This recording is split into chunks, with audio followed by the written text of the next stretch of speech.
In this video, we're going to learn the sketch, organize, solve for circular forces. For our circular forces, we first want to draw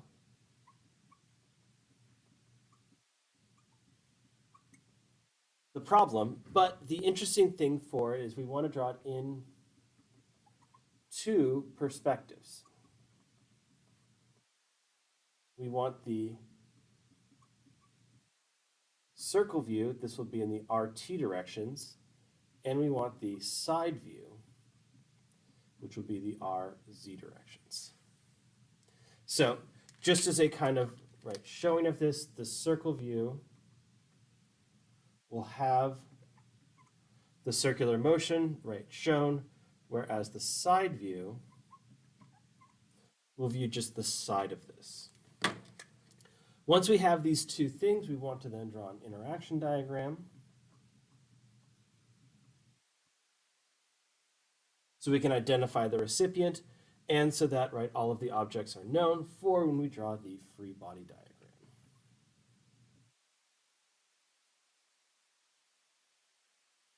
And we want our free body diagram in the view that's most useful. And make sure that when we're doing this, we want to label our directions. So our free body diagram is then going to help us in our organized step, where we are going to start our organized step by doing the second law in vector form. Just as a reminder what this looks like, where we have A vector equals F1 vector plus F2 vector plus F3 vector, so on and so forth, over the mass. This is just getting all of the forces in our free body diagram in an equation so we can read them out as we go through. And then in this circular motion, we always want to decompose into R, T, and Z. So we always decompose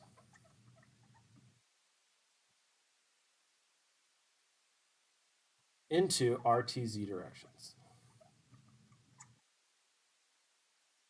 What does this look like? Well, then we'd say that AR is equal to F1R plus F2R, so on and so forth, over the mass. AT is F1T plus F2T, so on and so forth, over the mass. And AZ is equal to F1Z plus F2Z, so on and so forth, over the mass. So if we're always decomposing into these directions, we're always decomposing to the R, the T, and the Z directions. And then we want to apply our acceleration constraints.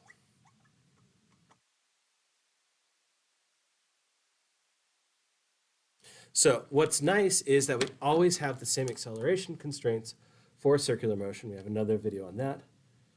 In the R direction, it will always be R omega squared or V squared over R. In AT, it's always going to be R alpha. And alpha is oftentimes going to be 0 for circular motion if it's uniform, and then AZ is always just going to be 0.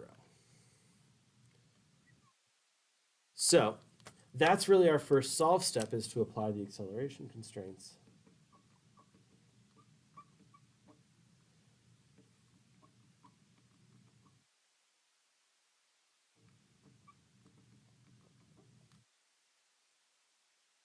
And then if we have the chance, we want to find if we have a one equation, one unknown. And if not, we want to solve symbolically.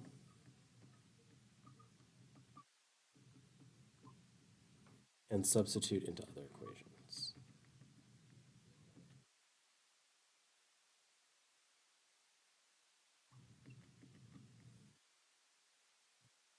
And once we finish solving, we want to then check our units and the scale or sense of our answer.